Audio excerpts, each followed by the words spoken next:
Assalamualaikum warahmatullahi wabarakatuh.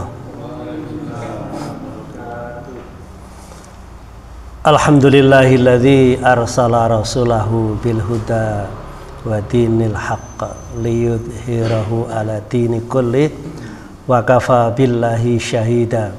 Asyhadu an la ilaha illallah wahdahu la syarikalah wa asyhadu anna Muhammadan abduhu wa rasuluh. Raditu billahi rabba wa bil islami dina wa bin nabiyina Muhammadin wa ala alihi wa sahbihi ajmain.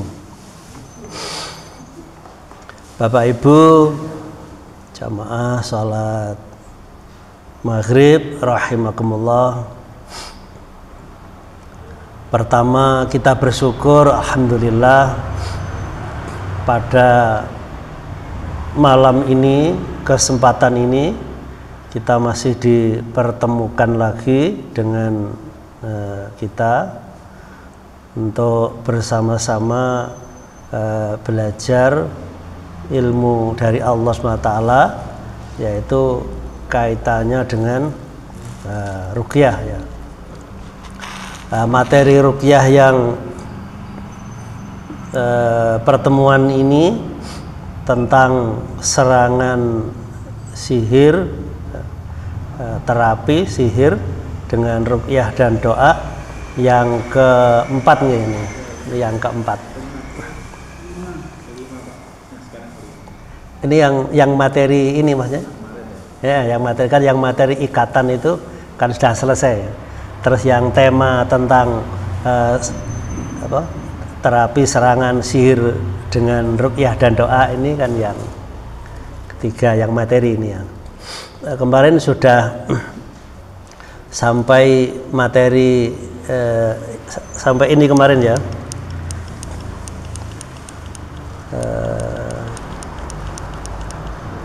Ini sudah kan kemarin ya.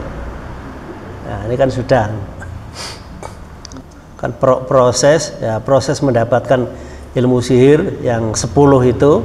Nah, kemudian tentang syarat baik yang diruqyah maupun yang meruqyah kan ada 4 kemarin itu ya, yang lingkaran ini. Nah, ini di prinsip ya, prinsip orang mukmin ya, orang beriman dalam menghadapi musibah itu ya, apapun yang terjadi di dunia ini memang semua itu atas kehendak Allah. Semua atas kehendak Allah, termasuk orang yang kena sihir itu ya, karena semuanya Allah yang ngatur. Nah, saat terapi terhadap serangan sihir ya, seharusnya kita yakin dengan wasilah yang masru'ah.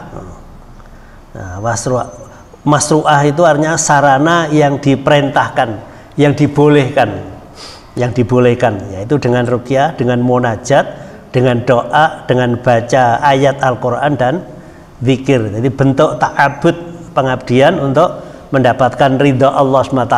Jadi wasilahnya itu sarana untuk menghadapi masalah tadi, yaitu dengan yang diperbolehkan Allah, yang diperintah Allah, yaitu dengan ruqyah, dengan munajat, dengan doa, baca ayat Al-Quran dan dengan zikir ya, itu dengan zikir.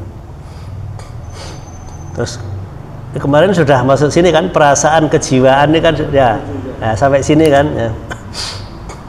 Itu macam-macam dan jenis sihir gitu ya kemarin. Itu yang bagian perasaan kemarin, ingat saya sudah sampai ke masalah kepandangan mata itu kan ya, kepandangan mata ya. Itu ya, kita ulang sedikit untuk nyambung supaya tidak terputus ya. Itu macam dan jenis sihir ya, macam dan jenis sihir. Yang pertama adalah perasaan atau kejiwaan ya, bentuknya merasa cinta dan atau merasa benci. Cintanya tuh berlebih, bencinya berlebih. apapun kalau berlebih itu tidak baik. Terus merasa takut dan juga berani. Takutnya itu juga kelewatan, ya, beraninya juga ketakutan. Merasa digauli, merasa menggauli, merasa digunjing. Jadi perasaannya itu digunjing orang, tapi nggak ada yang gunjing. Perasaannya diperhatikan atau diintai terus. Jadi merasa diawasi, ditutno, merasa gitu perasaannya begitu. Tapi secara kasat mata ya tidak. Tapi memang itu ada seperti yang ikuti ya, jin itu. Kemudian juga merasa dirinya itu telah dibaptis di masjid atau menjadi Nasrani, jadi dibaptis di gereja, nah, sebagai orang Islam begitu. Sebagai orang Islam, nah, itu merasa dibaptis atau dikristenkan gitu, atau diajak ke agama yang lain. Itu kalau jinnya jin Nasrani. Kalau jinnya Hindu ya perasaan kita itu seperti dibawa ke ibadahnya orang Hindu begitu. Jadi terjadi begitu, merasa dikejar-kejar akan dibunuh, sehingga ketakutan berlebih dan dia selalu bersembunyi dan kadang juga teriak-teriak sendiri begitu, seperti orang gila gitu, merasa akan dilamar. Jadi menyiapkan diri ini dan itu perasaan-perasaan, karena sihirnya itu bentuknya adalah perasaan dan kejiwaan.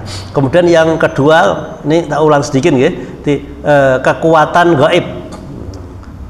Kekuatan bentuknya kekuatan gaib, yang contohnya kekuatan gaib bentuknya ya sihir ini pada umumnya dicari orang dan dimanfaatkan untuk menjaga diri ya, seperti pandangan matanya mampu menjatuhkan barang atau cecak atau barang apa itu dengan dilihat maka bisa jatuh. Pukulan jarak jauh, pukulan jarak jauh, dengan jarak jauh kadang dengan tangan begini itu bisa merobohkan orang atau merobohkan pohon, atau kadang burung di atas pohon itu dengan diginikan bisa jatuh. Terus kebal, senjata tajam, api, bisa ular, kejam, kebal, atau ada istilah namanya debus ya, debus. Ya, mampu berjalan di atas air, nanti bisa lari di atas air gitu. Punya ilmu gitu. Jadi mampu menggerakkan barang tanpa disentuh, Ya, kadang juga begini. Nah, tadi pagi saya itu ngisi di Masjid Al-Falah, Jalan Wiroto sana. Ada pertanyaan gini, Pak Ustadz, cucu saya itu di kamar tidur itu ya, di kamar tidur yang yang kotak itu ya, yang itu malam pagi kok bisa di bawah. Itu bisa ngangkat itu dari jarak jauh, pindah barang itu dari bayi di box itu loh, di boxnya itu pagi kok bisa pindah di atas tekel. Jadi mindah barang tapi tanpa menyentuh dengan jarak jauh. Itu bentuknya begitu. Itu kan teror orangnya kan takut, ya bingung ini. Nah, di teror seperti itu. Mampu menggerakkan barang tanpa disentuh. Kemudian juga pandangan jarak jauh, tembus dinding. Jadi bisa nerawang itu ya. Bisa nerawang. Jadi lihat di luar tembok situ tahu, atau jenengan lagi melakukan beraktivitas di jarak jauh, tapi dari jarak jauh itu bisa. Nah itu, tapi bantuan ini karena sihir ya menggunakan sarana jin itu, atau namanya khodam ya, pakai khodamnya. Dapat menghilang dari pandangan orang lain tanpa sembunyi. Ya dia sebenarnya bukan pindah, ya dia tetap di sini, tapi dengan pakai doa dengan mantra kemudian ditutup. Nah, begini jenengan di situ tidak bisa, atau mungkin saya di sini saya menggunakan begitu, jenengan kadang mendengar suara saya, tapi saya secara kasat mata tidak bisa melihat. Nah itu bentuknya sihir itu gitu.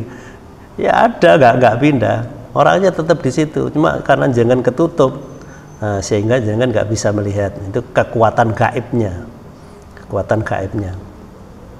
Nah, kemudian macam jenis yang ketiga yaitu dengan pandangan mata, sihir pandangan mata atau sulap tanpa menggunakan ketangkasan gerak. Nah, sihir semacam ini sudah pernah dilakukan oleh tukang sihir Fir'aun.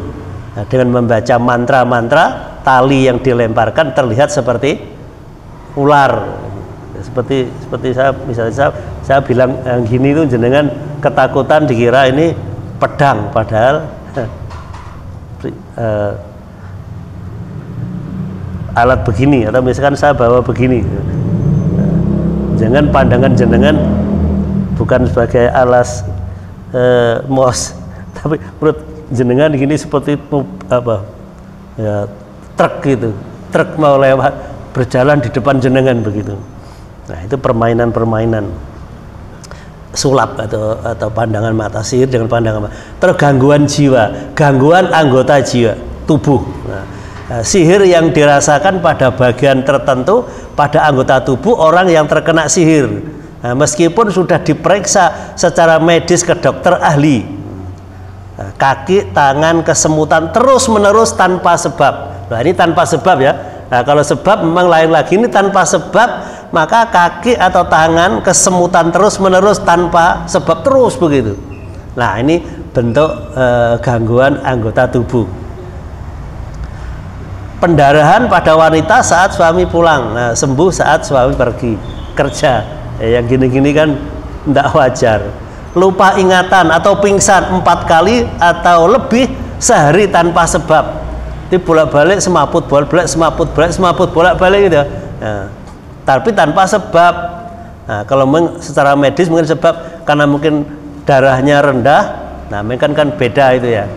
Lah ini nggak ada sebab, diperiksa ya normal. Tapi terjadi seperti ini, apa ada? Ya ada. Kalau disebutkan begini, ini bahkan pengalaman dan juga kenyataan ada terjadi seperti itu. Kemudian juga penyakit medis. Nah, ini bentuknya penyakit medis, yaitu penyakit medis yang parah dengan banyak kejanggalan dan keanehan. Nah, misalnya apa? Misalnya begini, tanpa sebab yang jelas dan dinyatakan normal oleh dokter, sakit perut seperti ditusuk perutnya seperti ditusuk-tusuk, kemudian BAB darah padahal tidak ada luka bagian dalam perut, normal. Ini menurut medisnya itu normal, tapi dia berteriak ya. Yang pernah saya ceritakan, saya pernah mengalami begitu, tapi tidak sampai BAB darah begitu, perut seperti ditusuk-tusuk, mengalami. Dan saya pernah nangani juga untuk saya sendiri pribadi pernah mengalami gitu, dan juga pernah beberapa orang yang berteriak-teriak, perutnya itu ditusuk-tusuk, kadang kepalanya seperti dipukul dan seperti dicekik gitu ya. Ya dia berteriak-teriak gini, seperti dia menarik tangan karena dicekik gini, ya dia berupaya begini, berupaya untuk melepas, jadi perasaannya dicekik gini kan ya. Nah, terus dia berusaha gini sambil teriak, terus mencicil sambil kejal-kejal begitu. Nah, diperiksa dokternya bingung, ngomong nggak ada. Nah, ini bentuknya penyakit seperti itu. Kalau yang di Andi Badut itu ditusuk-tusuk, tapi nusuknya itu kalau siang enggak, pas malam begitu. Terus saya sore siang jam 2 itu saya dipanggil untuk ke rumahnya. Setelah ke sana ya pas saya ngobrol-ngobrol begini, ya masih ngobrol, begitu masih ngobrol dia dengar sambil tiduran begitu. Nah, begitu setelah salat asar, ya biasanya juga waktunya itu kadang tidak semua waktu. Begitu waktu asar, pas tak tunggu ini, pas ada di situ. Lah Pak Ustadz datang, jadi perasaannya seperti ditusuk ini tembus gini ya. Lah kemudian, ya saya begini tak gini kan, dari tangan saya tak masukkan ke yang kiri di bawah badannya, terus yang atas di perutnya begini. Nah dengan demikian, terus saya sambil membaca doa-doa itu. Ya kemudian saya juga berimajinasi ada sesuatu yang nancap begitu, kemudian saya tarik begitu, la haula wala quwwata, tarik gini, Itu perasaannya dia juga perasaan seperti ada sesuatu yang ditarik begitu. Nah itu bentuknya dari sana yang membuat itu orang yang iri itu ya mungkin dia menggunakan sarana boneka tuh ya, sarana boneka atau dia nusui bonekanya dari sana. Nah, orang yang dituju itu merasa ditusuk oleh dia, ya, dukunnya itu menggunakan sarana boneka, bonekanya itu ditusuk perut, kadang matanya ini kan ya. Kadang seperti ditusuk-tusuk begitu. Nah ini namanya sihir, bentuknya penyakit medis gitu nggih. Kemudian dan juga ada sakit bagian tubuh tertentu tetapi berpindah-pindah dari mata ke kaki ke tangan dan terusnya. Nah, saya juga pernah ngalami gitu sebelum bisa dulu ya. Sekitar tahun 79 antara 7 itu pernah ngalami gitu. Jadi sakit bagian tubuh tertentu tetapi berpindah-pindah dari mata ke kaki ke tangan dan juga pengalaman selama saya nangani juga ada orang begitu. Jadi pindah-pindah yang 1 bulan yang lalu yang saya ceritakan di Jalan Pahlawan itu ya gitu. Begitu sakit di sini, begitu ditangani, dipegang dengan dibacaan dengan dipukul itu sembuh, tapi pindah ke kaki. Dari kaki dipegang gitu pindah ke kaki kiri. Kaki kiri pindah ke kepala, begitu kepala pindah ke mata, jadi gitu. Nah ini saya sudah mengalami menangani begini ya, terus nah, caranya gimana? Emang menangani begini kan ya harus sabar, kita tingkatkan zikir kita, keyakinan kita tingkatkan, baik yang meruqyah maupun yang diruqyah, yang nangani maupun yang kena.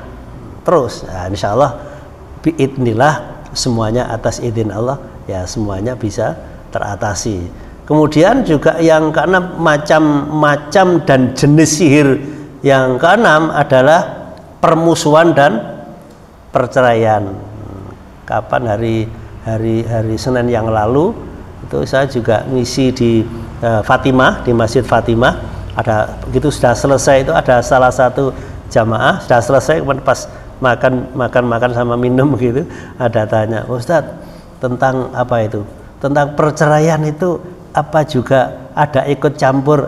Kemungkinan juga bisa.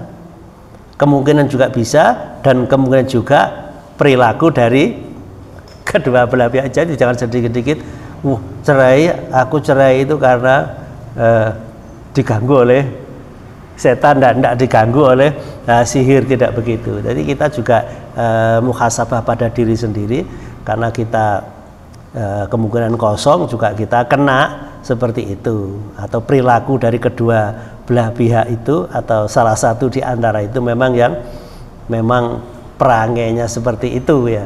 Nah, kemudian jinnya nimbrung. Jinnya nimbrung. Maka sebagaimana disebutkan dalam Quran surat Al-Baqarah 102, di antara sihir yang diajarkan oleh setan adalah untuk memisahkan hubungan suami istri. Ini misi besar pertama setan jin itu adalah untuk memporak-porandakan bangunan rumah tangga. Jadi kalau mereka tidak bisa merusak bangunan rumah tangga atau keluarga itu, maka misinya batal dan dia dimarahi oleh pimpinannya. Kan ada kelompok begitu ya. Kemudian kamu diberi tugas yang pertama adalah rusak itu keluarga itu. Nah, karena itu dulu pernah saya sampaikan bahwa itu zikirnya itu rumah jenengan atau jenengan ya paling enggak ya setiap hari boleh dibaca itu. Kalau kemarin pernah saya sampaikan di rumah untuk menjaga rumah agar bisa damai itu diantaranya kan baca Quran surat Al-Baqarah toh. Nah, surat Al-Baqarah kan banyak panjang, maka ya memang tidak harus langsung khatam, boleh dicicil satu hari satu juz, kalau nggak bisa ya mungkin bisanya satu hari satu lembar atau satu lembar. Nah, nanti sampai khatam lah. Kalau belum bisa semuanya maka paling enggak baca 11 atau 10 yaitu Quran Al-Baqarah 1 sampai 5 kan, 1 sampai 5, kemudian ditambah surat ayat kursi itu kan 255, tapi dibaca sampai 257 kan gitu kan. saya ulang, Al-Baqarah 1 sampai 5, terus 255 sampai 257. 2 ayat setelah ayat kursi. Kemudian jenengan tambah 3 ayat yang terakhir, 2 atau 3. Kalau 3 berarti mulai lillahi mafis samawati wa fil ard.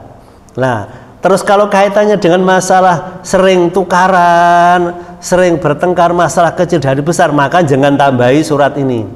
Al-Baqarah 102 dan 103. Kalau di sini saya tulis hanya 102, tapi intinya memang di 102. Tapi tambahi, jadi kalau mau gitu jangan tambahi di 1 sampai 5 Al-Baqarah, okay?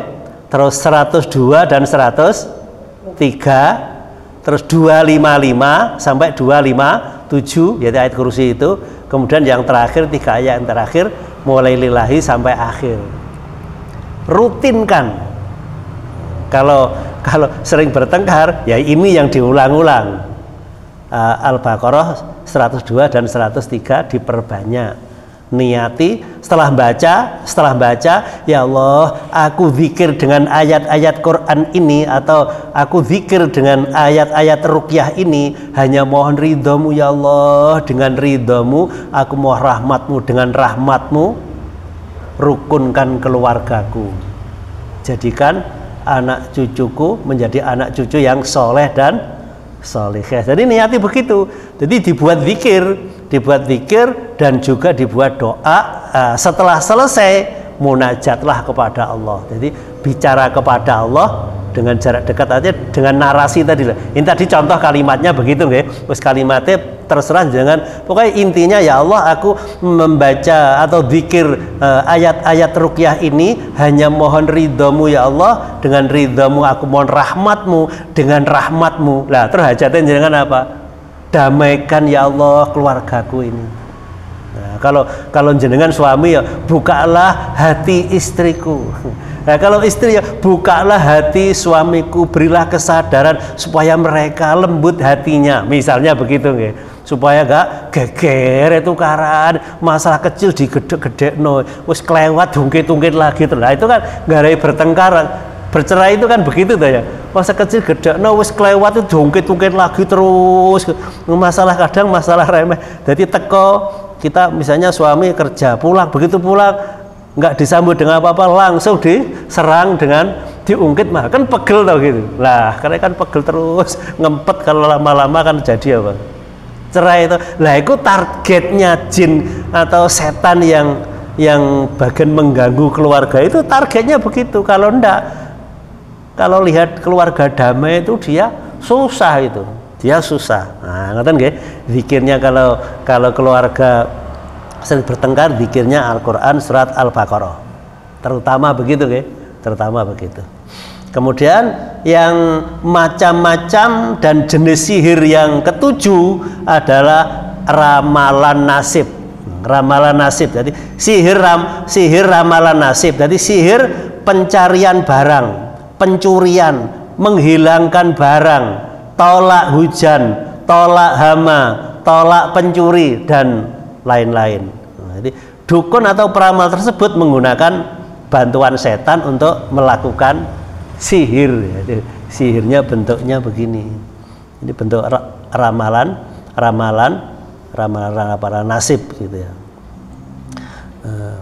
Mungkin jenengan pernah ngalami, atau mungkin teman atau saudara dengan pernah ngalami begitu ya, atau pernah dengar cerita-cerita tentang itu. Lah itu sihir, itu bukan keanehan itu sihir ya, sihir. Nah, ada tolak hama, tolak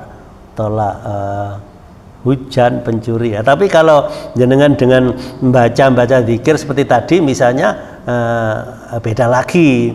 Jangan baca sesuatu misalnya air, jangan bacakan doa itu, doa yang maksurat. Kemudian ya Allah, aku membaca ini hanya mohon ridhomu dan ridhomu, jadikan air ini atau obat ini untuk mengusir hama-hama yang ada di tanaman. Itu beda lagi gitu caranya ya. Itu dengan mohon kepada Allah SWT, bukan menggunakan cara-cara yang tidak ridha dari Allah SWT. Nah, dengan berzikir, membaca Quran dan tawakal kepada Allah Ta'ala, niscaya Allah akan selalu menjaga diri, keluarga dan hak milik kita. Nah, contoh tadi sarana atau menggunakan sarana atau menggunakan wasilah apapun, mungkin dengan jenengan membaca doa-doa tadi atau membaca Quran atau membaca zikir, tapi yang jenengan istiqomahkan, terus istiqomah. Intinya itu di istiqomah. Kalau apapun kebaikan yang dilakukan itu walaupun kecil, kalau secara istiqomah maka akan memunculkan kekuatan dan kelebihan di dalam diri, tapi jenengan nggak merasa. Tapi yang tahu dia, dan jenengan malah bingung, loh kok bisa ya? Aku tadi baca begini, loh bisa. Nah, setelah bisa, yang jenengan istiqomahkan. Ya, contohnya karena jangan punya amalan wudhu. Dan yang sering saya sampaikan itu, jangan punya amalan wudhu itu beda dengan jenengan tidak wudhu, tidak mengamalkan atau mengistiqomahkan wudhu. Ya, wudhunya mau sholat tok. Tapi sholat itu jangan istiqomahkan, atau baca Qurannya jangan istiqomahkan. Misalnya setelah sholat atau setiap hari jam sekian saya baca Quran, teruskan. Nah, begitu selesai terus jangan ikuti tadi. Ya Allah, aku ngaji, aku baca Quran, aku mengamalkan ini hanya ridhamu dan ridhamu, rahmatmu dengan rahmatmu. Terus hajatnya jangan apa? Jagalah tanamanku dari gangguan hama. Nah, gitu. Ya, maka insya Allah akan dikabulkan oleh Allah Subhanahu wa Ta'ala. Nah, ini kemudian terapinya ini ya, terapinya ruqyah dan doa. Nah, ini. Nah, ini pertama dari sini. Apa terapinya? Gambar napa niku? Al-Qur'an loh. Nah, terapinya Al-Qur'an. Nah, Al-Qur'an itu bisa dipakai sebagai obat. Obat apa? Obati sihir, ya, sihir gangguan-gangguan dari ini. Al-Quran juga sebagai santapan rohani.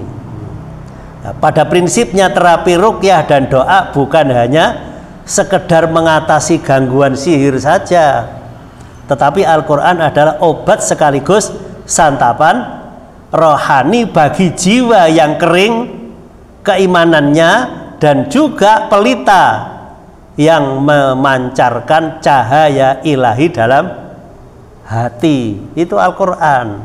Maka terapinya terapi ruqyah itu dengan bacaan-bacaan ayat-ayat Al-Quran. Karena Al-Quran itu satu bisa sebagai obat dan juga bisa penangkal dari obat apa? Penangkal dari berbagai macam gangguan termasuk sihir, dan juga sebagai santapan rohani. Maka upayakan Al-Quran itu tadi saya katakan, upayakan setiap hari, minimal setiap hari atau setiap jam atau setiap saat dengan begitu ada waktu langsung, langsung. Tapi juga jangan baca Quran itu kayak waktu sisa, tapi juga jenengan agendakan jam sekian baca Quran. Nah, di luar-luar itu kalau ada renggang-renggang digunakan untuk baca Al-Quran. Nah, kemudian kadarnya, ini pasinnya, kemudian ini mu'alijnya. Mu'alij itu terapisnya. Nah, terapis ya, ada kesiapan, ada kekuatan.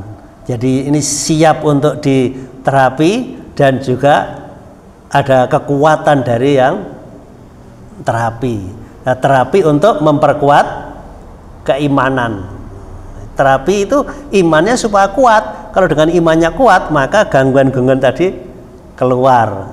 Di langkah yang paling efektif adalah adanya kebersamaan tekad pasien dengan terapisnya dalam meningkatkan iman dan takwa. Jadi harus kedua-duanya.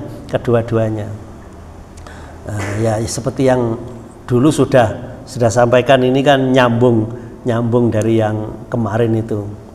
Dan langkah terapi paling efektif adalah adanya kebersamaan tekad pasien dengan terapis dalam meningkatkan iman dan takwa. Nah, caranya gimana? Nah, satu, caranya gimana? Caranya sebagaimana berikut. Yang pertama, zikrullah, dalam hati atau lesan setiap saat dengan benar. Perbanyak zikir. Zikir-zikir contohnya seperti saya sampaikan tadi. Zikir, kemudian zikirnya contohnya apa? Contoh-contoh zikirnya bagaimana? Baik dalam hati maupun diucapkan dalam lesan. Nah, dulu pernah saya sampaikan, pagi diantara kalau pagi paling tidak itu setiap hari jenengan jangan lepas membaca apa? Ayat kursi dan juga trikul. Itu paling tidak begitu, paling tidak. Ngertos trikul nggih? Qul huwallahu ahad, al-falaq, an-nas, terutama pagi sore. Atau setelah sholat maghrib, sholat isya, kemarin sudah sampaikan, maghrib isya, setelah maghrib itu jangan baca zikir la ilaha illallah wahdahu la syarikalah lahul mulkul hamdu ala kulli syai'in qadir 10 kali. Itu menurut Tirmidzi. Tapi kalau jangan pakai dosis tinggi, menurut Bukhari 100 kali. Pagi, sore. Kalau pagi artinya setelah subuh. Nah, kalau berjamaah imamnya tidak gitu ya nggak apa-apa, selesai jangan baca sendiri setelah sholat itu ya, baca sendiri nggak apa-apa. Nanti kalau imam, mungkin saya kalau ngimami kan banyak jamaah begitu, nanti kan jadi masalah juga. Tapi zikirnya kan sendiri-sendiri, nggak zikir bersama toh. 10 atau 100 contohnya begitu. Atau setiap setelah sholat jangan baca ayat kursi, setiap setelah sholat. Bahkan andaikan jenengan tergesa-gesa tidak ada waktu, ya zikir yang lain enggak, tapi ayat kursinya jangan lepas, baca ayat kursi sendiri. Nah, gitu nggih. Itu contohnya begitu. Setiap saat dengan benar. Benar itu hanya sesuai ono tuntunannya. Jadi saya sampaikan tadi itu memang ada tuntunannya. Terus yang kedua yaitu dengan tilawatil Quran. Jadi baca Quran upayakan, tadi sudah saya sampaikan, baca mendengarkan dengan khusyuk dan tadabbur penghayatan Quran. Dulu pernah saya sampaikan, baca Quran itu ada 3 tingkatan. Kalau jenengan mungkin tidak sempat baca, ya mendengarkan dengan khusyuk dan dihayati. Tapi yang baca Quran ada 3 tingkatan. Lalu tadabbur penghayatan itu gimana? Baca Quran 3 tingkatan, ingat ya, 3 tingkatan. Tingkatan pertama iqra secara harfiah. Yang jangan baca bunyi-bunyinya itu baca harfiah. Terus kemudian tingkatan yang kedua adalah berupaya jenengan itu kan sekarang banyak Quran ada terjemahnya di bawah kan ada ya. Ya terjemahnya baca. Kemudian setelah terjemahan dihayati, terus dipraktekkan. Jadi bukan banyaknya. Misalnya jangan satu hari setelah sholat itu jangan baca misalnya 1 ayat. Tidak apa-apa 1 ayat tapi sak maknane, kemudian jenengan pahami isinya. Walaupun 1 ayat setelah maghrib sampai isya 1 ayat. Nah, kalau mungkin sekarang kalau ada kajian bersama Ustadz, mungkin ngaji tafsir, nah kan begitu toh, kajian tafsir lah kan gitu ya. Jadi bukan hanya baca saja. Kadang kan setiap hari membaca, tapi kok perilakunya tetap gitu karena nggak tahu isinya. Ya kan baca Quran angen-angen sak maknane kan begitu, maksudnya begitu ya. Nah, itu kan tombo hati itu baca Quran angen-angen sak maknane. Nah, di situ ya tilawatil Quran itu caranya. Jadi saya ulang, langkah terapi paling efektif dalam adalah adanya kebersamaan tekad pasien dengan terapis dalam meningkatkan iman dan takwa ya. Cara meningkatkan takwa banyak zikir, kemudian juga baca Quran. Nah, Qurannya diantaranya, ini diantaranya ini surat Al-Fatihah. Ini kaitannya ayat-ayat ruqyah ya, ayat-ayat ruqyah.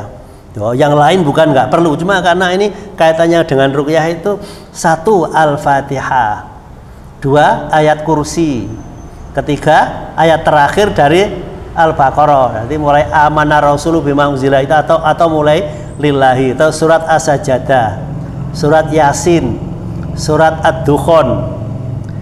Tapi tidak harus semua. Ini kadang kan makanya pernah saya sampaikan itu paling tidak jangan kan baca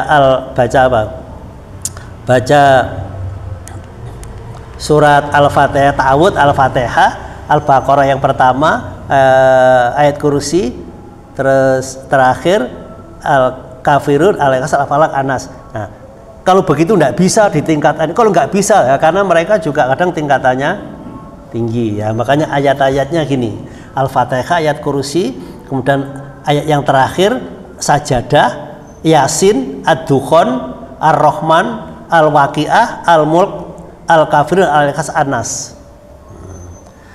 Itu jangan untuk Qurannya dipilih ini yang terutama. Maka kalau jangan mungkin ngaji atau pernah juga ikut kajian ruqyah, tapi kok nggak sama, itu tidak apa-apa. Ayat Quran ada memang menggunakan ayat ini itu, tapi juga gini-gini. Andai kan tidak sama tidak apa-apa. Loh, itu kok Ustadz itu kok nerangkan ayat itu, katanya Pak Dono ke ayat ini nggak masalah, tidak apa-apa itu ya. Jadi yang penting tetap menggunakan ayat Al-Quran gitu loh. Jadi bukan menggunakan yang lain, kan menggunakan Quran. Nah, kemudian doa perlindungan ta'awud yang makthur diwariskan Rasulullah.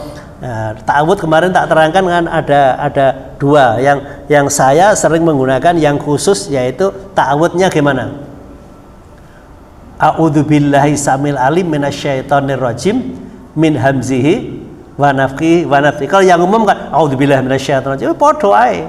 Tapi ada yang lebih khusus lagi lah, makanya saya sadarkan dengan ada ustadz lain atau jenengan mireng di YouTube, loh kok gitu? Nah, itu tidak apa-apa, tidak masalah ya, tidak masalah. Kemarin saya ngikuti YouTube di Masjid Baitur Rahmah di Saujajar, ada 3 peruqyah, yang saya lihat ada yang sama, ada yang enggak, ya enggak apa-apa. Saya juga enggak nyalahkan dia, menggunakan ayat itu boleh. Nah, itu ta'awud yang maksurat. Kalau yang biasa a'udzubillahi minasyaitonir rajim. Kalau yang doa yang saya pakai, doa perlindungan adalah a'udzubillahi samil alim minasyaitonir rajim min hamzihi wa nafthihi wa nafthihi. Itu sama-sama hadis riwayat Bukhari. Sama ya. Ya, sama. Terus meningkatkan kesabaran diri, selalu taat pada Allah serta yakin dengan bantuan Allah. Dengan meningkatkan kesabaran diri dalam menangani itu memang harus sabar, ya. Tidak artinya juga tidak, misalnya tidak harus sekali selesai, kadang 2 kali 3 kali. Nah, kadang sudah selesai sekali itu selesai, begitu jangan pulang itu masuk lagi. Kenapa? Nah, karena penjagaan jenengan tidak kuat, atau jenengan misalnya kodanan itu kehujanan, keluar hujan lagi, jangan tidak bawa payung, ya teles meneh toh, ya kan kehujanan lagi. Ya memang sabar, harus sabar. Terus meningkatkan kesabaran terus, walaupun sudah sembuh tetap sabar. Jangan sabarnya pada saat itu, begitu selesai aku lah wis waras. Ya kan gitu, ngamuan lagi ya. Dulu kemarin sudah saya sampaikan itu, diantaranya secara singkat itu ada 4 hal itu kan, takut hanya kepada, kedua tidak emosian kan gitu ya. Nah, tidak emosian berarti kan sabar. Nah, serta yakin dengan bantuan Allah Subhanahu wa ta'ala. Kemudian berserah diri hanya kepada Allah, persiapan diri sebelum terapi ruqyah. Jadi, berserah diri hanya kepada Allah Subhanahu wa ta'ala. Semuanya itu kan atas kehendak Allah. Nah, penyakit itu kan dari Allah, gangguan dari Allah. Yang setan itu juga makhluknya Allah. Nah, kita mohon pasrah kepada Allah, diserahkan kepada Allah, kemudian mohon perlindungan kepada Allah Subhanahu wa ta'ala. Nah, yang saya pakai itu sumbernya dari ini ya. Jadi saya tidak ngarang, jadi sumbernya ini dari sini, referensi saya ini. Sumber referensi terapi serangan sihir dengan ruqyah dan doa. Pengarangnya Al Ustadz Faddan Abu Yasir LC, edisi 2006. Nah ini dari saya, dari ngutip dan sumber saya yang untuk nerangkan itu dari sini. Jadi, gitu ya. Mungkin ada pertanyaan ya. Nah, ini kalau bacaan ruqyahnya ini. Nah, yang tadi ta'awudnya ini tadi. Yang ta'awud khusus tadi nggih. Ya, ta'awud tadi yang ini ta'awudnya. Bacaan ruqyahnya, ayat-ayat pilihan untuk terapi serangan sihir ta'awud. Lah ini ta'awudnya. A'udzubillahi samil alim minasyaitonir rajim min hamzihi wa nafthihi wa nafthihi. Monggo dibaca bareng Pak ya. A'udzubillahi samiil alim minasyaitonir rajim min hamzihi wa nafthihi wa nafthihi. Nah itu di bawah saya beri Latin, tulisan Latin itu mungkin ada di antara Bapak yang belum bisa baca Qurannya, boleh baca Latinnya di bawah itu ya. Itu bisa dikopi boleh kok Pak. Jadi aku berlindung kepada Allah yang maha mendengar lagi maha mengetahui dari setan yang terkutuk dari bisikannya, kesombongannya dan sihirnya. Lah kan jelas itu ya. Nah ini yang saya maksud ta'awud khusus untuk ruqyah yang ini. Nah ini hadisnya sahih ya. Gitu nggih. Nah di situ ada tambahannya yang ini. Mengarahnya kepada setan yang terkutuk dari bisikannya, dari kesombongannya dan dari sihirnya. Nah gitu nggih. Min hamzihi wa nafkihi wa naftih. Ngaten nggih. Sampun? Nah, kemudian ayat-ayat dalam surat pilihan Al-Qur'an untuk terapi serangan sihir. Al-Fatihah 1 sampai 7. Al-Baqarah 102 103. Nah, ini urutannya gini. Yang ketiga Al-Baqarah ayat 255 sampai 257. Al-Baqarah 284 286. Kan lillahi ma fis samawati itu ya. Kemudian An-Nisa ayat 56, Al-A'raf ayat 117 122. Nanti tak kopikan aja Pak ya. Nanti tak kopikan di buku tak kopi, nanti tak penjenengan nanti diperbanyak sendiri ngoten nggih. Nah, nanti tadi hampir ya enggak terlalu banyak kok. Nah ini Toha ayat 6 sehingga jenengan bisa punya bacaannya. Al-Mu'minun 115 118. As-Sofat 1 sampai 10. Kalau jangan baca Sofat 10 itu dia menangis Pak. Ini pembakaran ini. 1 sampai 10 itu. Terus Ghafir 1 sampai 3. Ad-Dukhan 43 sampai 59. Al-Hasr Ar-Rahman 33 36. Kemudian Al-Hasr 21 24. Surat Jin ayat 1 sampai 9. Jenengan kalau malam setengah tahajud jangan baca surat Jin itu jangan merinding-merinding. Surat Jin itu pernah dilakukan oleh Pak Jarwo almarhum. Malam itu dia gini, aku mau baca surat Jin setelah sholat itu jam 2 itu. Saya ingin ketemu dengan jin. Ketemu bener, muncul ini jin, tapi wujudnya wujud temen. wujud temannya langsung muncul begini. Jadi dia niat membaca, aku baca surat Jin ingin ketemu ya seperti meja begini baca begini. Tahu-tahu di depan langsung muncul orang temannya yang sudah meninggal. Langsung disebut, misalnya temannya siapa jenenge itu, kamu Hasan toh, kamu duduk Hasan toh, kamu Jin toh, langsung hilang. Tapi kalau kamu jenengan berani, kalau enggak nanti jenengan trauma wedi baru. Nah itu bacaannya ngoten nggih. Nah terus ini yang terakhir tadi yang ke-17 Al-Ikhlas 1 sampai 4, Al-Falaq, terus terakhir An-Nas. Ini ayat-ayatnya. Nah, terus di sini saya tulis tadi ya yang saya sebut tadi. Nah, ini sebenarnya pakai apa? Pakai audio. Jadi di sini bisa. Nah, kalau jenengan mau ngopi boleh dilengkap di sini. Jenengan nggak usah nyari, sudah ada.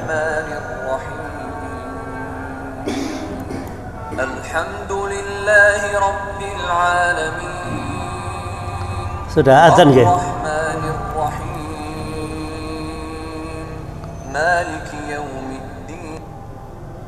Saya rasa mungkin cukup sampai sini nggih. Nah, untuk materi-materi ini nanti saya copy aja di bukunya, saya bagiin jenengan. Tapi kalau jangan mau ngopi materinya ini pakai flash disk monggo, atau jangan pindah ke laptop jenengan boleh, ngoten nggih. Ya, saya rasa cukup materi ini di tentang serangan terapi ini. Mungkin ada pertanyaan sebelum saya akhiri. Ada yang tanya Bapak, Ibu? Kalau enggak ya kita akhiri. Oke, jadi materi ini terangan terapi secara cukup sampai di sini. Mungkin untuk berikutnya nanti saya terangkan tema ya ruqyah, tapi temanya lain, yaitu insya Allah mungkin nanti saya terangkan tentang 14 penyakit atau analisa dan seanalisanya. Cukup sampai sini dulu nggih Pak. Nah, punten alhamdulillah kita tutup dengan doa kafaratul majelis. Subhanakallahumma bihamdika asyhadu an la ilaha illa anta astaghfiruka wa atubu ilaik. Kurang lebihnya mohon maaf. Assalamualaikum warahmatullahi wabarakatuh.